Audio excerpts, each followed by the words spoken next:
Hey guys, welcome to my channel Roy official. তোমরা সবাই কেমন আছো? আশা করি ভালোই আছো। তো এইদিকে দেখো, আমার মেয়ে একটা বিস্কুট কিন্তু আস্তে আস্তে 1 ঘন্টা ধরে খাচ্ছে, কারণ ওর যে খাবারটা গোলানো হয়েছিল, খাবারটা দেখেই ও 1 ঘন্টা ধরে বিস্কুটটা চিবিয়ে চিবিয়ে খাচ্ছিল, খাবারটা খাবে না বলে।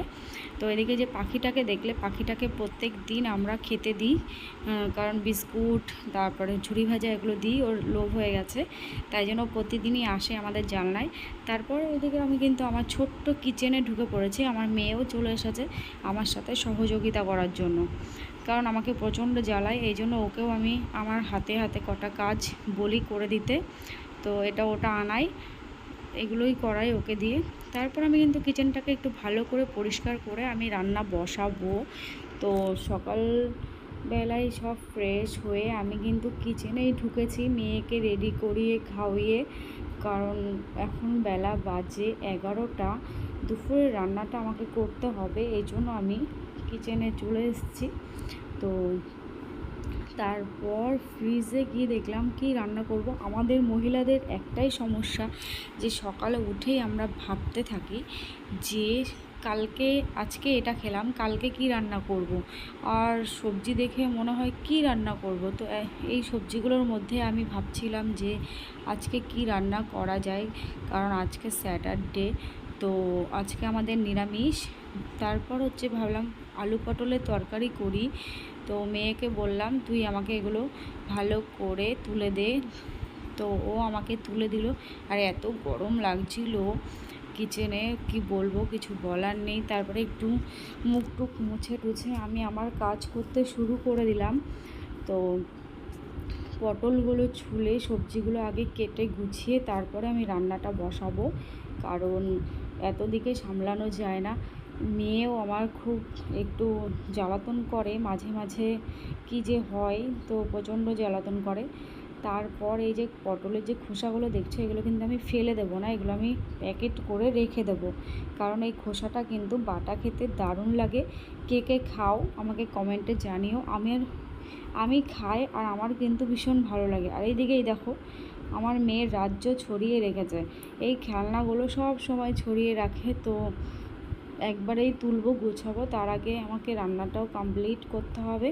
আর এদিকে দেখি মেঘ করেছে, বারবার জানলাটা খুলতে হয়, আটকাতে হয়, বিরক্তি লাগে, কারণ জানলাটা না খুললেও এখানে হাওয়াটা এত সুন্দর হাওয়া দেয়, তো হাওয়াটা মিস করব, এই জন্য বারবার জানলাটা খুলে দিই।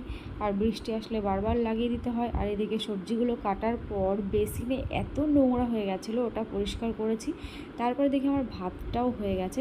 ভাতটা আমি ভালো করে উপর দিয়ে নিচ্ছিলাম, কারণ এদিক ওদিক করছিলাম, ভাতটা না একটু পড়ে যাচ্ছিলো ফাঁকা দিয়ে। তো তারপর ঠিক করে ভাতটাকে উপর দিলাম। তারপর আমি কিন্তু শিলে মশলাটা করে নিলাম, আদা জিরে বাটা। তো এইভাবে বেটে আমি কিন্তু শিলেই বাটি মশলা বেশিরভাগ, তোমরা তো জানোই। তারপর কিন্তু আমার বাবাইকে রান্নার লাস্টে আমি ও তো নিরামিষ খেতে পারবে না, এমনিতেই বাচ্চা মানুষ কিছু খায় না, ওকে একটা অমলেট করে দিয়ে কটা ভাত দিয়ে দিয়েছি। আমাকে বলছে ভাতে নাকি পোকা, ফোন দেখে দেখে এই দুষ্টুমিগুলো শিখেছে।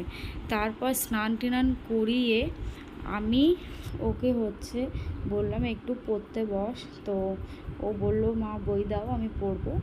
তো ওকে একটু পড়িয়ে নিলাম, কারণ সকালে পড়তে বসেনি, এই জন্য আমি একটু পড়তে বসিয়ে দিলাম। ওকে স্নান টান করিয়ে রেডি করে দিয়েছি। তো স্লেটও দিয়ে দিলাম, স্লেটে এখনও লিখতে পারে না, তো তাও দিয়ে দিই, একটু ওই গোল্লা গোল্লা করে দাগায়। তো এখন থেকেই তো একটু শিখবে, তাই না? এই জন্য স্লেট পেন্সিল আমি ওকে দিয়ে দিয়েছি। আর এদিকে বই দিয়ে আমি ওকে পড়াবো।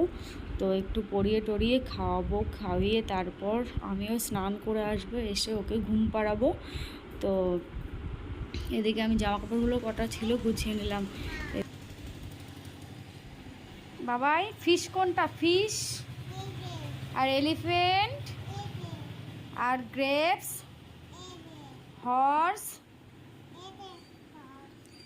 আচ্ছা, তারপরে দেখি পরের তারপর আমি কিন্তু ওকে পড়াতে থাকলাম, একটুখানি পড়িয়ে তো 20 মিনিট মতো আমি ওকে পড়িয়ে আমি স্নান করতে ঢুকলাম, কারণ আমাকে পুজো করতেও হবে, মেয়েও ঘুমাবে, তো লেট হয়ে যাচ্ছিলো। তারপর কিন্তু আমি স্নান টান করে চলে এসেছি, মাথায় একটু শ্রাম দেবো, কারণ মাথায় এত জট লেগে গেছিলো, তো সারাদিন আছড়ানোর টাইম পায় না, তো ওই করতে করতে টাইম কেটে যায়, অথচ নিজের যত্নই নিতে পারি না।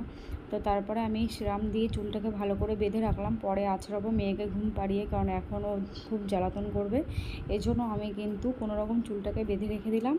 আর ওইদিকে বাবাই কিন্তু বোর্ডের ওখানে গিয়ে খুব ডিস্টার্ব করে, মানে বারবার ওটা খুলবে, সুইচ দেবে, বন্ধ করবে, এই করবে।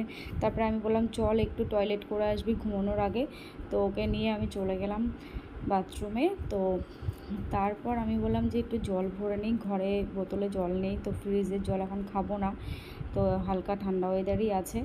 তারপর আমি কিন্তু ওকে বিছানায় তুলে দিলাম যে এখন ঘুম পাড়াবো। আর ও ঘুমাতে গেলে এত জ্বালাতন করে, শুধু তোমরা দেখো যে ওকে ঘুম পাড়াতে গেলে আমার যে কী কষ্ট হয়, তো বলার মতো না। তো ওকে ঘুম পাড়ালে ও একবার বালিশ ছুঁড়ে ফেলে দেবে, একবার নিচে শোবে, আবার বলে পা ব্যথা করবে, তো গা হাত পা টিপে দিতে হয়, ব্যায়াম করে দিতে হয়, এত জ্বালাতন করে ও, মানে ওর সব কিছুতে জ্বালাতন, খেতে জ্বালাতন, ঘুমোতে জ্বালাতন, পড়তে বসলে জ্বালাতন, ওর এত টর্চার আমাকে সারাদিন সহ্য করতে হয়, আবার বাড়ির কাজও আমাকে সামলাতে হয়। একটু কষ্ট হয়ে যায়, তবুও ওটাকে ম্যানেজ করে নিতে হয়। তো এখন দেখো ও কী করে, ওর ওই যে শুরু হয়ে গেছে, বলবে যে পা টিপে দাও, আমার পা ব্যথা করছে, ব্যায়াম করে দাও, তো এইগুলো করতে করতে আমার দিন চলে যায়। তো তারপরে গিয়ে আমি একটু লাস্টে একটু শুয়ে নিই, কারণ সারাদিন এত খাটাখাটনির পর নিজেরও ভালো লাগে না, তো আমিও একটু লাইট ফাইট অফ করে দিয়ে ঘুমাবো। আজকের ব্লগ এ পর্যন্তই।